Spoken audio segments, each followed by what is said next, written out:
want to share with you briefly an experience that I just had yesterday.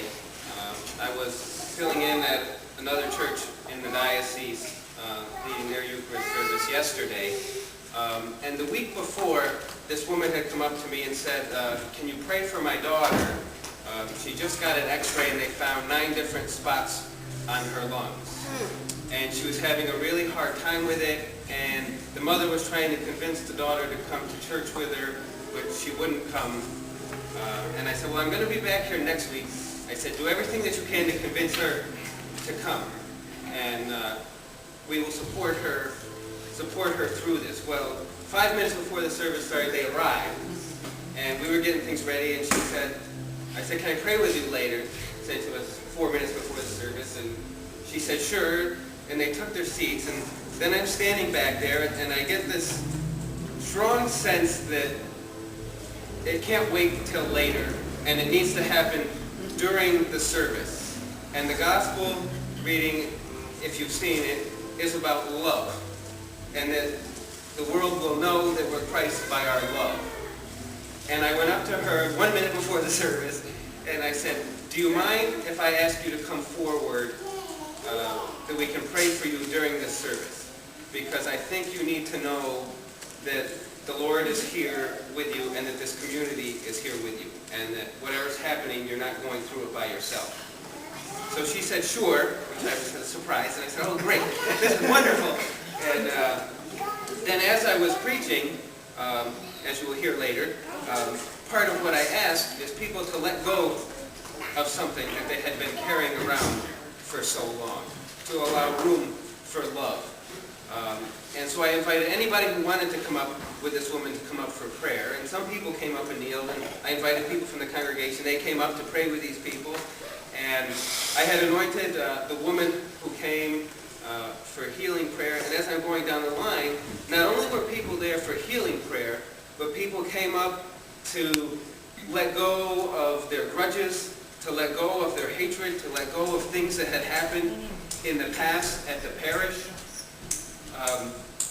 It was a super powerful and awesome time.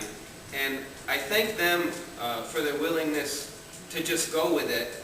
And they know my story about where I used to be and where I am now. And if it wasn't for where I am now, I never would have done any of those things. Because I would have just said, well, this is what the prayer book says comes next. And so that's what we're going to do next, whether we like it or not, whether God wants us to or not.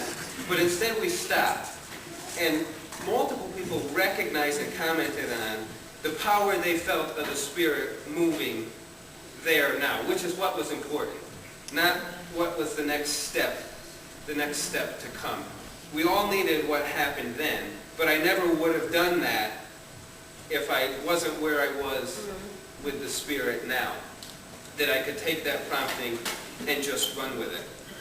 So I'm thankful to the Lord and to this congregation for where I have come, because in that experience I realized, especially as a minister, how much less the people would be getting if I am not where I am now. Because I would have withheld what they needed out of my fear and discomfort with where the Spirit was going. But since I'm willing now to take that chance and to listen to that prompting, I'm able to offer so much more, which is all of what God wants to offer. Amen. I'm able to now offer where I would have really been holding back if I stuck to where I was. And so it was a powerful experience for them and a reaffirmation for me that I do need to trust and just go where the Spirit leads us, because God has powerful work that He did then. And if I got in the way, who knows what would have happened. But His plan happened then, and it was awesome. So as Lisa said, I thank you guys again. You have brought us through so much, and there is so much support here, which is paramount, that a community supports one another and walks with one another when things are great and when we're struggling. That side by side we walk together and keep up that walk. Amen. Amen.